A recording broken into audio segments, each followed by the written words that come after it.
엔비디아의 주가가 2.9%나 하락을 했습니다. 그러면서 다들 이제 오늘 반도체 좀 하락하는 거냐 이렇게 말씀을 하시는데 모르죠. 예, 이제 어제 같은 경우는 엄청난 급등 뒤로 좀 윗꼬리를 달았습니다. 근데 오늘은 반도체가 지금 밤사이 소프트뱅크에서 엔비디아의 지분을 매각했다. 요 얘기가 전해지면서 뭐지? 손정희 회장이 소프트뱅크가 왜 엔비디아를 팔았지? 저도 모르겠어요. 예, 이유는 잘 모르겠습니다. 10월에 매도를 했다라고 하죠. 그리고 또 마이크론 테크놀로지, 그러니까 어제 올랐던 종목들이 거의 올랐던 것의 절반 정도를 좀 다시 되돌리는 그런 모습들이 나타났고요. 이게 좋은 건가요? 그러니까 약간 AI가 덜 묻은 그런 종목들은 올랐습니다. 특히 이제 애플의 주가가 2%나 올랐고 테슬라 주가 하락한 것은 뭐 중국에서 판매량, 며칠 전에 또 유럽 판매량 줄었다라고 할 때는 전혀 시장에 영향을 미치지 않을 정도로 오르더니 중국 판매량의 감소 소식과 함께 주가는 1% 하락. 그런데 이 가운데 요즘에 와, 바이오 헬스케어주들이 난리예요. 존슨앤존슨 3%, 에브비, 일라엘릴리, 머크, 암젠 난리가 났습니다. 제가 어제 독감 예방 접종을 맞았거든요. 여기가 좀 살짝 욱신욱신해요. 근데 그 선생님 독감 백신이 지금 약간 품기 잘 없다라고 합니다. 그래서 그런지 모르겠어요. 미국에서도 독감 예방 접종 많이 맞나요? 네, 헬스케어 섹터들이 아주 강하게 최근에 또 폼이 달라지고 있는 상황입니다. 반도체 쪽에 빨간불이 많이 들어오긴 했는데 또 그 다른 섹터들은 또 괜찮거든요. 네, 관련해서 시장을 어떻게 우리가 해석을 해야 될지 잠시 후에 글로벌 시황은 박명성님과 함께 월가 뉴스레터 통해서 확인해 보도록 하겠고요. 이어지는 글로벌 인터뷰 오늘 자동차 얘기 해볼 건데요. 하나증권 자동차 부품 관련한 전문 애널리스트죠. 저희 기업분석실의 송선재 연구위원과 함께 자세한 자동차 관련한 미국 항공 얘기를 풀어보도록 하겠습니다.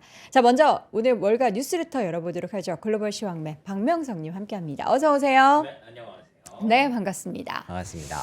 독감 예방 접종 하셔야 합니다. 아, 그렇군요. 네. 이번에 독감이 뭐 난리가 났다. 아, 맞아요. 어제 근데 뉴스 안 그래도 봤는데. 뉴스 보도가 있어서 더 그런 것 같아요. 아, 그쵸. 우리 같은 사람들은 네. 이제 특징주 뜨면은 독감 특징주, 독감이 많았나? 이러면서 뒤늦게 알죠. 그러니까요. 네. 저도 사실 어저께 병원 가서 알게 된 건데 코로나 이후로 3년 동안 독감 예방 접종을 안 맞으셨어요, 여도님 그러시는 거예요. 그래서 그랬나? 저도 아마 그럴걸요? 네, 별로 생각을 안 했는데 네. 올해는 하도 난리라 그래서 맞았더니 이렇게 옆에가 너무 아프네요. 욱신욱신 하시나요? 네, 욱신욱신합니다. 여기서 이제 뭐 난리가 나고 있겠죠? 백신이 만들어지고 싸우고 있겠죠? 그렇습니다. 꼭 여러분들 혹시 내가 좀 면역이 약하다 하시는 분들은 예방접종을 꼭 맞으시길 바랍니다. 네. 자, 밤사이 시장 지금 제가 막판까지 나스닥이 이게 상승 전환 하나 싶어가지고 봤는데 아쉽게도 나스닥은 상승 전환 못했네요. 안 됐죠. 예, 약보합으로 마무리가 됐죠. 네네. 이 정도 근데 괜찮은 거 아니에요? 장중 그쵸? 내내. 예. 그러니까 장 초반에 쇼크가 크게 두 개 있었습니다. 네네. 일단은 첫 번째는 코어웨이브. 코이브. 예, 코어웨이브가 문제가 좀 가이던스가 안 좋았죠. 심각하다라는 얘기들이 나오면서 뭐 아마 주가가 제가 막판에 종가를 못 봤는데 한 15% 이상 하락했을 거예요. 많이 급락했어요. 예, 그리고 사실 코어웨이브 혼자만의 문제다라고 다들 생각을 하고 있다가 갑자기 엔비디아의 그 소프트뱅크 매도. 매각 소식이 또 전해지면서 그러니까 말씀해 주신 대로 10월에 판 건데 그게 이제 뒤늦게 좀 밝혀진 거죠. 그러면서 야 이러면은 또 뭐 AI 버블 아니야? 이런 얘기들을 하면서 시장의 분위기가 조금 그 헬스케어를 중심으로 한 그런 가치주 영역으로 좀 바뀌었다라고 볼 수 있을 것 같은데 네. 여기서 우리가 봐야 될 포인트는 그거죠. 그럼 손정희 회장은 왜 팔았을까? 그러니까 뭐 여러 가지 추측들이 나오긴 하더라고요. 예. 근데 뭐 중론은 지금 오픈AI에 올인하기 위해서라는 얘기가 중론입니다. 근데 오픈AI가 오픈AI가 이제 엔비디아고 엔비디아가 오픈AI고 다 이제 피 섞은 혈맹한 거 아니에요? 그거에 대해서 그러니까 제가 곰곰이 생각을 해봤어요. 네. 모르겠어요. 둘 중에 하나입니다. 첫 번째 가설은 네. 이 모두 그 스타게이트를 중심으로 한 오라클, 오픈AI, 손정희 회장, 소프트뱅크 이런 라인업들이 약간 지금 좀 과도한 게 아닌가. 뭐 그런 우려도 있죠. 네네. 예, 그래서 막 살리려고 막 이렇게 돈을 쏟아붓는 건가? 그렇게 생각을 할 수도 있는 거고. 두 번째 가설은 우리가 이 혁신가들을 좀 못 따라가는 건 아닐까? 그런 생각도 좀 듭니다. 이분들의 생각을 우리가 읽지 못한다. 그러니까 이게 우리라고 표현하는 거는 이제 시장 참여자 기준이고 네. 혁신가들은 좀 더 앞서가잖아요. 그렇죠. 예, 그 혁신가들을 그 혁신가들의 혁신을 우리가 계속 받아들일 수 있는지를 시장에서는 테스트하면서 너네 돈 있어? 이거 신뢰해도 돼? 이런 것들을 계속 물어보잖아요. 그렇죠. 예, 근데 그들은 계속 앞서 가야 된다. 지금 이렇게 해야 된다라는 걸 주장을 하다 보니 예를 들면 이제 샘 올트먼 사태 같은 것도 발생하는 거죠. 아니 우리 빨리 가야 된다. 지원도 필요하고 보증도 필요하다. 뭐 이런 얘기들이 거기서 나오는 거고 그걸 믿는 사람들은 예를 들면 손정희 회장 같은 분들은 일단 이쪽으로 가는 게 맞다. 그렇죠. 먹고 더블로 가. 예, 그렇게 생각을 하는 것 같고. 근데 시장 참여자들이 그거에 대해서 믿지 못하고 계속 의혹을 제기하는 것도 저는 공감이 됩니다. 그렇죠. 왜냐하면 우리는 이렇게 너무 앞서가던 사람들이 망하는 걸 너무 많이 봤어요. 예. 뭐 예를 들면 가장 최근에는 메타버스. 뭐 망했다고 할 수는 없지만 메타버스 자체는 좀 안 좋은데 또 메타대로 그쵸, 또 그쵸. 잘하잖아요. 예. 또. 네. 그래서 또 그 안에서 또 파생되는 것들이 있지만 근데 이렇게 좀 과도하게 먼저 가고 빨리 가고 막 속도를 밟으면 이러다가 큰일 나는 거 아니야. 버블 우려가 나오는 것도 맞는 것 같고 그래서 그거에 대해서 우리가 중심을 잡으려면 어떻게 해야 될까? 그런 것들을 오늘 좀 정리해 봤어요. 뭐 다른 큰 내용은 뭐 없었습니다. 그러니까 뭐 하원으로 셧다운 얘기 넘어간 거. 네. 근데 그게 그거? 이제 투표가 돼야 되니까. 이번 주 안에 또 마무리 되겠죠? 그쵸. 오늘로 예정을 하고 그쵸, 있습니다. 그쵸, 예, 오늘 수요일로 예정을 하고 있고, 그거 기다려 봐야 될 것 같고, 그래서 기다리는 동안 이렇게 되면은 막 이렇게 혁신가들이 빨리 움직이는데 그거를 뒷받침해 주려면 금리 인하도 좀 빨리 나와야 되는데 금리 인하는 나올 수 있는가 뭐 이런 거부터 계속 지금은 어떤 방향성의 문제라기보다 그 속도를 빨리 가고 싶은 사람, 그래도 빨리 가면 두려운 사람들의 어떤 지금 대립 관계들이 지금 시장을 조금 천천히 가게 만들고 있는 것이 아닌가라는 결론을 지으면서 왜 그 결론을 지었는지 제가 한번 내용을 좀 얘기를 해보도록 하겠습니다. 네. 자, 3대 지수가 혼조세로 마감을 했습니다. 네. 보시는 것처럼 다우 지수는 1% 넘게 상승을 했고요. 좋았죠? 나스닥 같은 경우에는 약보합권으로 마무리가 됐습니다. 보시는 것처럼 엔비디아 그리고 테슬라, 오라클, 메타 그리고 오늘은 반도체도 좀 쉬어갔습니다. 마이크론 테크놀로지 뭐 최근에 너무 많이 올라갔기 때문에 그리고 또 어제 또 많이 올랐잖아요. 팔란티어 같은 경우에. 그래서 많이 오른 종목들이 조정을 받고 그다음에 이제 애플처럼 어제 못 올랐던 종목 그리고 헬스케어의 최근의 강세. 헬스케어는 뭐 어제도 올랐고 오늘도 올랐어요. 뭐 물론 일라이 릴리 기준이기는 합니다만 그래도 이 약간 가치주 영역으로 돌고 있는 그런 시장에 대해서는 헬스케어가 확실히 최근에는 주목을 받고 있는 건 맞는 것 같습니다. 네. 가치주 영역의 대장은 헬스케어가 맞다라고 보는 게 맞을 것 같고요. 뭐 이런 거 놓고 보면은 뭐 AI에 대해서 의구심은 있지만 어쨌든 시장에 대한 의구심은 아직까지는 없다라고 보는 게 저는 좀 더 합리적인 판단이라고 생각을 합니다. 계속 말씀드리지만 이렇게 뭔가 시장이 조금 흔들릴 때 다 같이 붉은 빛이 돌면 그땐 시장에 뭔가 치명적인 이슈가 있는 거지만 그게 아니면 계속 주식시장에 대한 기대감은 있을 수밖에 없는 이유 잠시 후에 말씀을 드리겠습니다. 네. 자, 금리도 뭐 내려오고 있습니다. 4.067% 이제 그 셧다운 기간 동안 계속 불안감에 올라갔던 금리라든지 그다음에 달러라든지 이런 자산들이 조금씩 내려오고 있는 구간이라서 이제 셧다운 지나가면 지표도 나올 거고 그 지표를 확인하면서 연준에 대한 기대감도 완화 정책에 대한 기대감도 높일 수 있지 않을까라는 관점으로 시장은 다시 기대감을 좀 끌어올리고 있는 것 같고요. 금 가격 같은 경우에는 아무래도 4,100도 돌파했네요. 그 구간에 들어와 있으니까 아직까지는 약간 불투명한 구간이라고 보는 거니까 이게 시간이 조금 필요한가 봐요. 그래서 금으로 조금 이동한 그런 투자자들도 확실히 좀 있는 것 같습니다. 네. 자, 국제유가가 소폭 올랐습니다.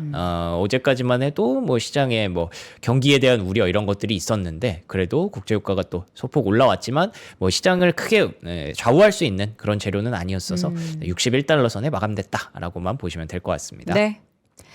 자, 이어서 이슈를 한번 들여다보도록 하죠. 네. 소프트뱅크가 그래서 주식을 뭐 얼마나 갖고 있었는데 얼마나 판 거예요? 여기 보면은 이제 58억 달러라고 하죠.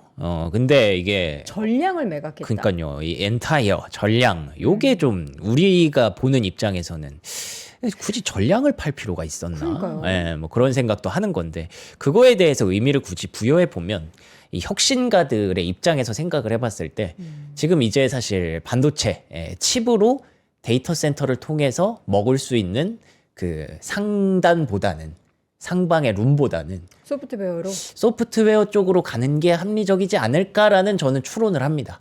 어제도 저희가 네. 이완수 박사님과 함께 네. 그 얘기를 했거든요. 이제 제2의 엔비디아, 사실 제2의라고 얘기하기는 좀 그렇고 이제 하드웨어 쪽에서 소프트웨어 쪽에 있어서의 이 변동, 그러니까 우리가 좀 옮겨가야 하는 그 투자의 시선을 얘기했는데 손정희 회장도 뭐 같은 맥락이라면 이해는 됩니다. 그쵸. 근데 저도 그게 사실 맞는 방향이라고 생각을 하거든요. 네. 근데 최근에 어쨌든 그 방향성에 대해서 시장은 의구심을 또 갖고 있는 거죠.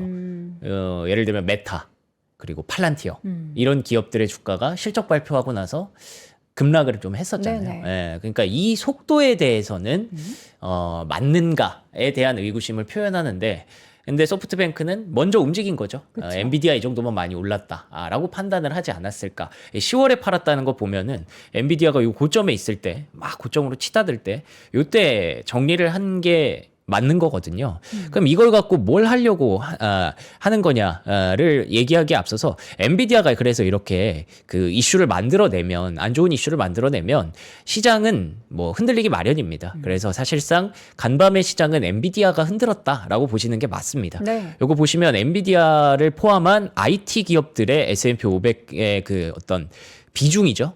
비중이 거의 35%를 넘어서 40%를 육박하는 그런 수준이고요. 엔비디아 하나만 놓고 봤을 때 헬스케어 섹터 하나의 시가총액이랑 같은 수준이에요. 네. 산업재 섹터, 헬스케어 섹터 하나의 수준이랑 같기 때문에 엔비디아가 크게 한번 조정을 받으면 그러면 시장은 이렇게 크게 영향을 받는다. 대표적으로 대한민국엔 삼성전자가 있죠. 그렇죠. 예, 삼성전자는 거의 시장을 의미하잖아요. 대한민국 코스피 시장을 의미하기 때문에 엔비디아가 그런 역할을 하고 있다라고 보시면 되는데 네. 그래서 그러면 소프트뱅크가 왜 팔았을까? 일각에서는 뭐 이런 얘기를 하고 있습니다. AI 분야 진출을 위해서 적극적으로 나서는 가운데 로봇 그리고 초 AI, 초지능 이 분야에서 입지를 강화할 수 있는 기업을 투자하고 인수를 하고 있다라는 얘기가 나오고 있어서 다른 기업 살려고 엔비디아 지분 팔았다. 네, 예. 근데 그게 뭐 로봇인가? 뭐 이런 생각을 좀 했었거든요.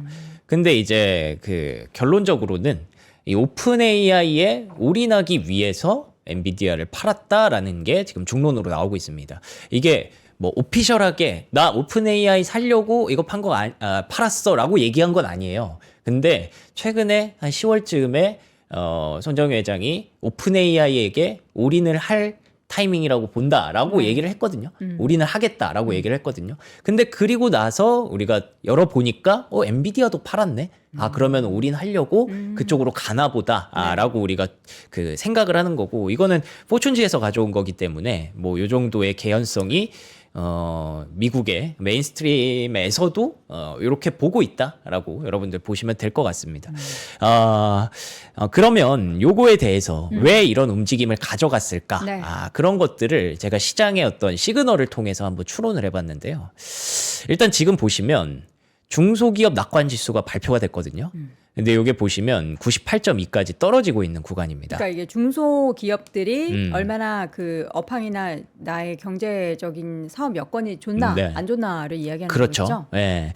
그러면 지금 뭐 중소형 기업이라든지 사실 중소형 기업이라고 할 것도 없어요. AI 빅테크 아니면 지금 뭐 힘들다라는 얘기들이 네네. 은근히 계속 나오고 있잖아요. 네. 실제로 지금 보시면 이게 뭐 MZ 세대들의 소비자 연체율 이런 얘기들을 하는 건데 스튜던트 론 그러니까 학자금 대출 때문에 연체율이 지금 계속 급증을 하고 있습니다. 저걸 못 갖고 있는 거죠. 그렇죠. 요것도 나가야 되고 금리도 여전히 높은 구간이고 그게 뭐 쉽게 빠지지는 않을 것 같고 뭐 갑자기 탕감을 해주거나 그러지도 않고 뭐 바이든 때는 한번 확 탕감해주고 막 그랬잖아요. 근데 지금은 정부 부채도 많아가지고 예. 쉽게 할 수가 그걸 없죠. 쉽게 안 하니까 그러니까 이제 이런 것들이 결국에는 우리가 흔히 그 얘기를 하죠. 가처분 소득. 그러면은 이들이 갚아야 되는 돈이 있는데 이게 소비로 연결이 안 되고 이 와중에 AI 때문에 고용은 계속 줄어들고 고용이 점점 이렇게 유연화돼야 유연화돼야 되는데 이게 점점 갇혀버리잖아요. 예. 이런 부분들을 보면서 이게 또 기업 실적으로 좀 연결이 되고 있습니다. 그래서 젠지가 지금 파이낸셜 프레셔를 받고 있다. 금융적으로 좀 어렵다. 라는 상황에서 카바라든지 이게 스위트그린 그리고 치폴레 이런 기업들의 주가가 계속 이렇게 하락세를 올해 연내 계속 보이고 있는 상황이거든요. 젠지들이 즐겨가는 레스토랑의 그쵸. 매출이 늘지 못한다. 네, 이들이 이제 빚이 좀 많이 걸려 있는 상황이니까. 저축을 안 해서 그런 걸까요? 아니면 취업을 못해서 그런 걸까요? 그거 사실 약간 윤성빈 메타 아니에요? 작년 말에도 네. 사실 그 바이나우 페이레이터 쪽에 있어서의 엄청난 그 소비가 증가하고 있어서 맞죠. 예. 저는 걱정을 했거든요. 그래서 사실 어펌의 실적은 이번에 좋았어요. 과연 계속 좋을 수 있을까? 못 갚으면 어떻게 되는 거예요? 그러니까요. 그래서 이런 얘기들이 계속 있어서 연준의 입장에서 보기에 금리 인하를 해야 되는 그런 상황은 맞는 것 같습니다. 네. 그래서 이런 얘기들이 나오는 게 저는 어쨌든 우리 투자자 입장에서 봤을 때 연준이 금리 인하를 할 가능성을 계속 염두에 둘 수 있어서 어쨌든 이런 경고등이 울리는 것 자체는 나쁘지 않다고 보거든요. 갑자기 터지는 게 문제지. 근데 전반적으로 시장의 어떤 흐름을 다시 돌아보면 슬로우 다운, 그러니까 뭐 경기가 하강한다 혹은 경기가 침체된다 라는 언급들은 계속 최근에 줄어들고 있단 말이에요. 이 밑바닥에서는 그러니까 젠지들은 저렇게 힘들다고 하는데 양극화가 막 엄청나게 벌어지고 있는 그렇죠. 겁니다. 예, 그거라고 해석을 할 수밖에 없을 것 같아요. 그러면 왜 침체 언급들이 이렇게 줄어드는 것인가? 결국에는 여기에서 설명할 수밖에 없습니다. S&P 500 지수는 여기까지 이렇게 고점을 계속 경신하고 있는데, 쏠림. 예, 리얼 이코노미, 실제 실물 경기는 계속 밑바닥에 있다는 거죠.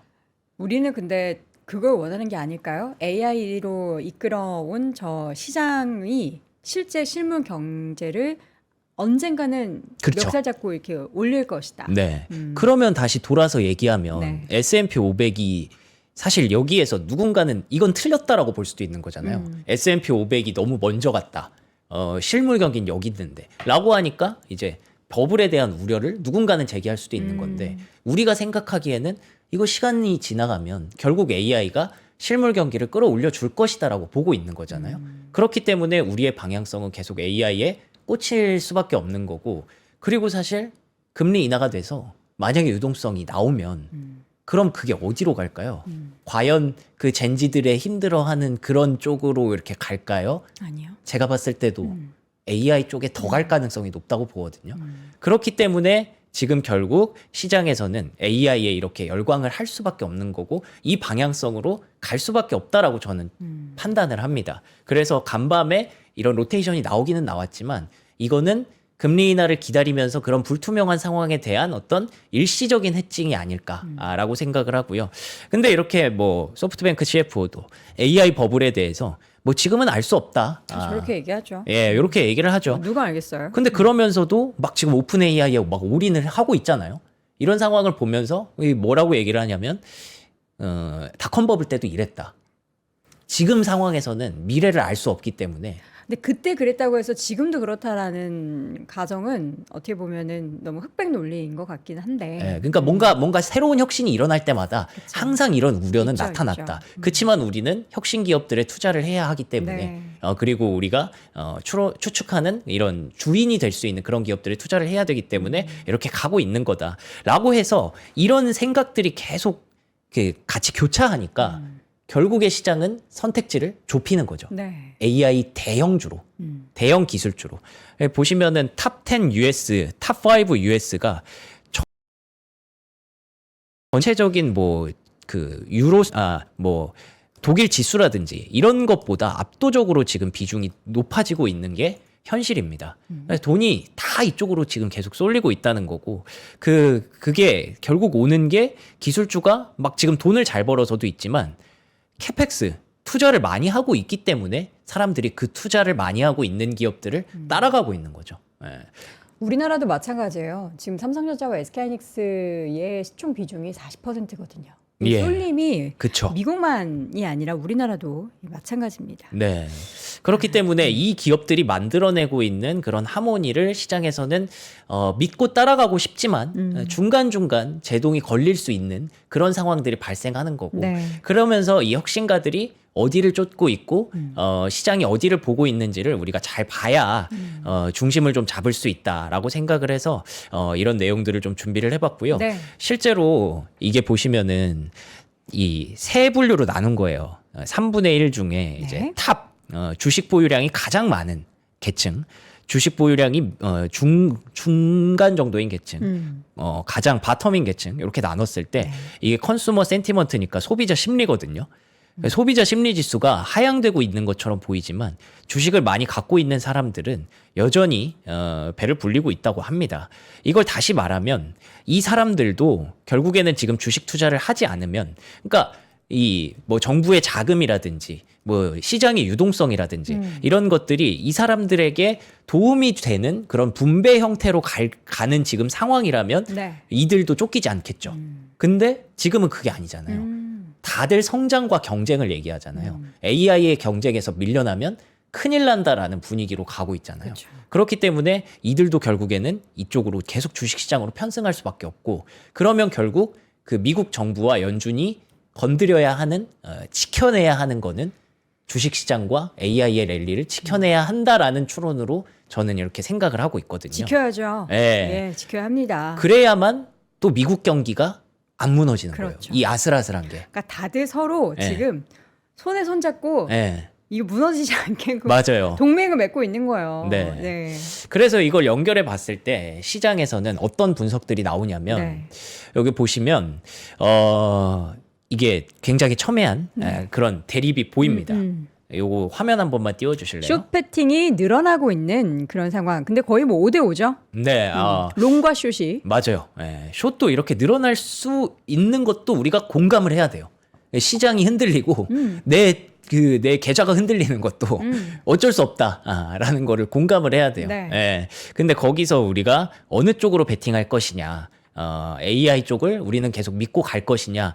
아닌데. AI 너무 과도한데. 예, 그러면서 뭐 저거 봐, 엔비디아 막 팔고 떠나잖아. 오픈 AI랑 저렇게 올인을 한다고? 난 저거 못 믿겠는데 하면서 이제 반대로 숏 배팅이라든지 예를 들면 헬스케어 섹터라든지 이렇게 가치주 영역으로 넘어가는 것도 충분히 저는 공감이 됩니다. 그중에 여러분들이 선택을 하는 것뿐이고, 어떤 분은 AI 쪽에 베팅을 하는 거고, 어떤 분은 가치주 쪽에 베팅을 하는 거고, 어떤 분은 그걸 잘 비중 배분을 잘 해서 담아서 가겠죠. 그렇지만 어쨌든 시장에 대한 기대치는 여전히 꺾이지 않고 있다는 게 저는 오늘의 핵심이고, 웰스파고에서는 그래서 S&P 500이 올해 7,100포인트까지 간다라고 전망을 하고 있습니다. 지금 6,800이고 이게 7,100 가려면 이제 2달 안에 요거를 더 가야 되는 건데, 그 근거에 대해서 유동성에 대한 우려, 지금 단기 조달 금리가 일단 정상화가 되고 있고 TGA 잔고, 이게 이제 셧다운 때문에 계속 막혀 있던 그 재정 잔고잖아요. 요게 이제 풀릴 거다. 이제 셧다운 풀리면.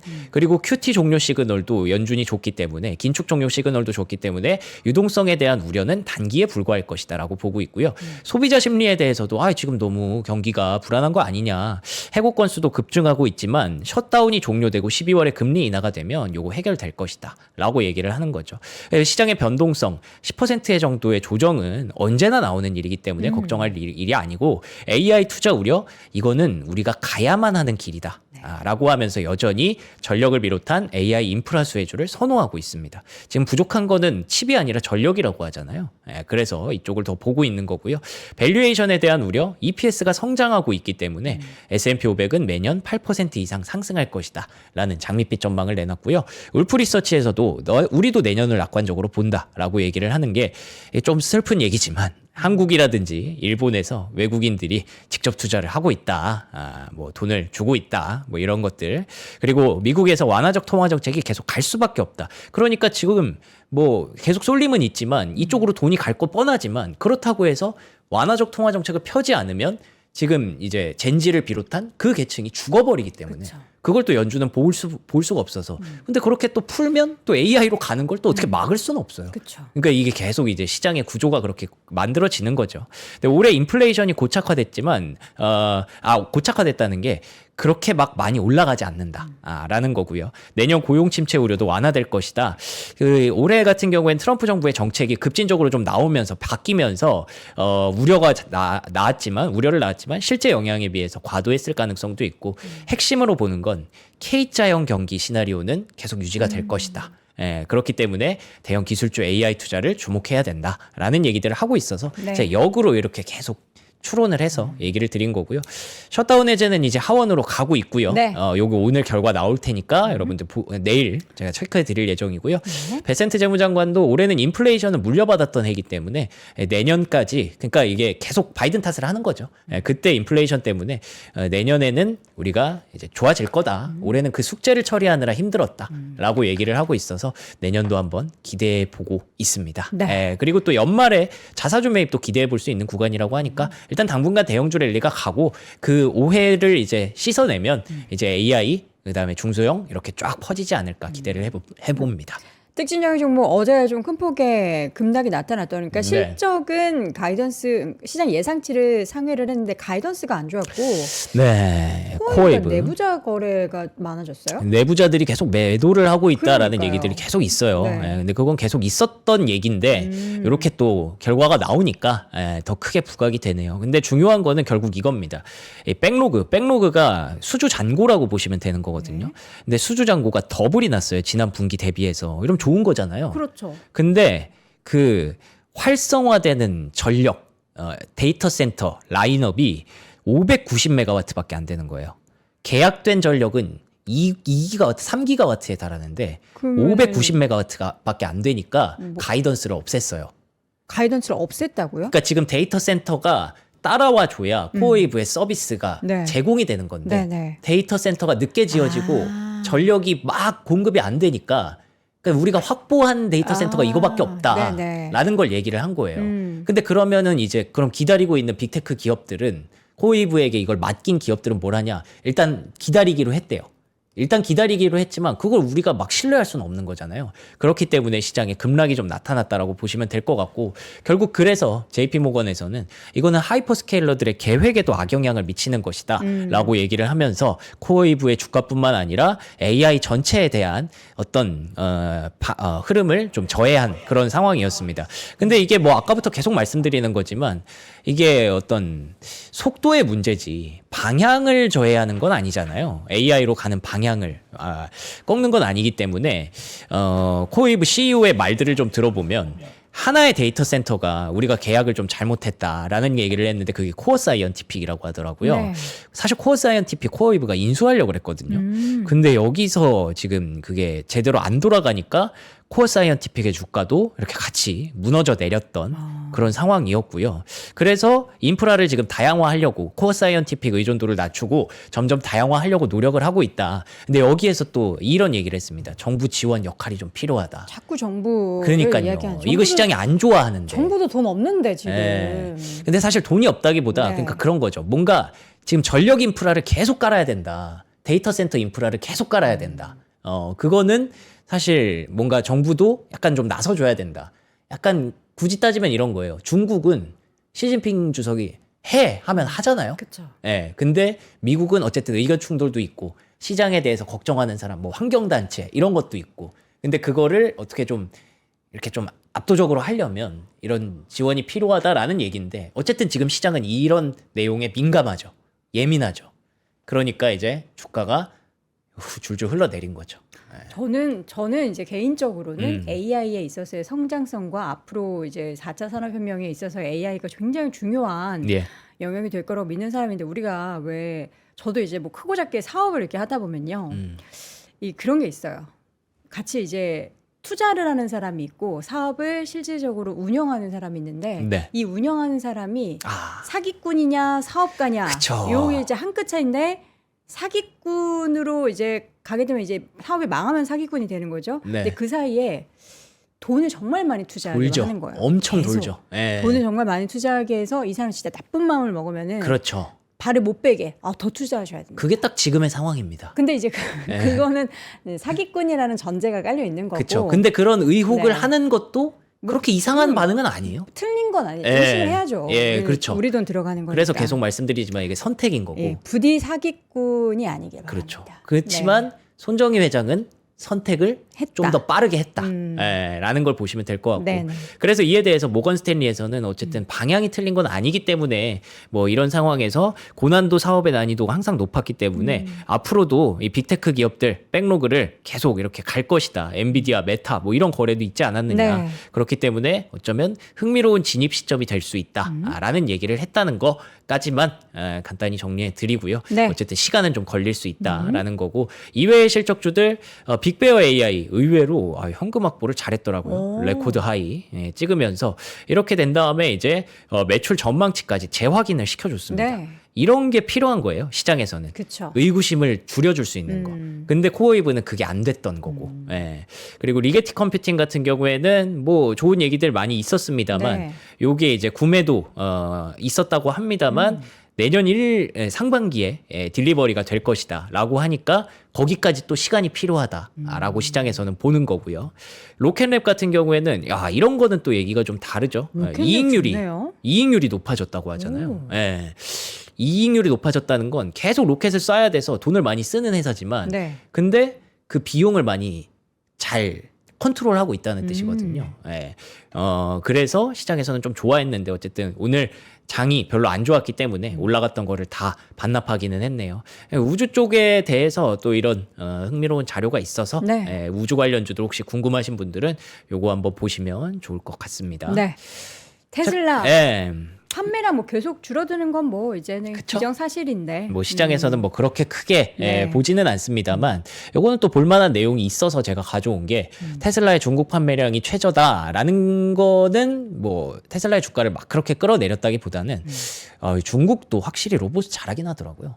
샤오퐁의 주가가 저는 이렇게까지 언제 올라갔는지 몰랐는데 저거 지금 샤오팡에서 만든 로봇이에요? 맞습니다. 와. 예. 근데 이런 것들을 보니까 일단 뭐 휴머노이드도 테슬라도 좀 더 빨리 잘해야 된다라는 그런 압박을 시장에서는 또 받을 수 있잖아요. 그러네요. 예. 샤오퐁의 주가는 이렇게 날아가고 있는 걸 제가 몰랐는데 보니까 좀 잘 만들어졌더라고요. 예. 그래서 이런 것들도 은근히 시장에서는 경계감을 갖고 있다. 네. 뭐 항상 이렇게 의심은 있는 거니까요. 예. 자, 이어서 자, 그리고 릴리 요새 맞습니다. 좋아요. 요거는 뭐 사실 드릴 말씀은 딱히 없어요. 그냥 일라이 릴리가 올라가는 거 어제도 말씀드렸지만 비만 치료제 일라이 릴리 어떤 위험 그런 네. 것들을 다시 한번 시장에서 봐주고 있는 거고요. 목표가 $1,090 제시했는데 지금 $990 왔으니까 네. 뭐 이 정도면은 뭐 $1,000 정도는 한번 터치를 하지 않을까 기대를 한번 해봅니다. 그런데 노보노디스크도 이번에 그 위고비 인도 쪽에서 가격을 또 인하를 하면서 시장을 계속 확대를 했다고 하더라고요. 그래서 지금 또 매력적인 밸류에이션에 왔으니까 좀 긍정적으로 봐야 된다라고 보고 있고요. 내일은 그래도 이런 우려들보다 서클이나 뭐 시스코 그래도 조금 그래도 뭐 주가 서클도 주가 조정 많이 받았으니까 조금 한숨 돌릴 수 있지 않을까 기대를 하는데 오늘 나왔던 오클로의 주가 한번 보면 지금 또 안 좋네요. 1.5% 현재 시간을 하락을 하고 있습니다. 근데 뭐 어제 많이 빠져서 네. 그렇게 크게 뭐 코웨이브처럼 막 10% 넘게 빠지는 일이 아니라면 이번 주 참 힘들었는데 그래도 뭐 잘 넘기고 있다라고 봐야겠죠. 저는 우리 보통 시황 방송을 코너를 진행할 때 네. 접속자 수 추이를 보거든요. 네. 오늘 되게 빠르게 올라왔어요. 아 그래요? 그러니까 지금 엔비디아 주가 하락 이런 걸 보시면서 많이들 불안하셔가지고 그렇죠. 다 들어오신 것 같은데 이런 출렁임과 의심과 환희 이게 아무래도 당분간은 계속 지속될 것 같아요. 그런데 우리가 이제 믿을 수 있는 건 사실 실적인데 다음 주에도 엔비디아 실적 발표합니다. 그렇죠. 그 부분 보면은 우리가 또 이런 불안감을 살짝은 또 안정시킬 수 있는 혹은 또 더 불안하게 만드는 그런 내용들이 나올 거기 때문에 일단 실적 발표를 잘 기다려 보도록 하겠습니다. 네. 자, 오늘은요, 제가 엄청나게 설레면서 사실 방송을 하러 왔는데요. 아쉽게도 최현석 셰프의 함박 스테이크를 저희가 시식하는 모습을 보여드릴 수가 없게 됐습니다. 어떻게 좀 아쉽죠? 아쉽죠. 그러면 명훈님, 네. 방법이 있어요. 뭐죠? 휴대전화 있죠? 사라고요? 그렇죠.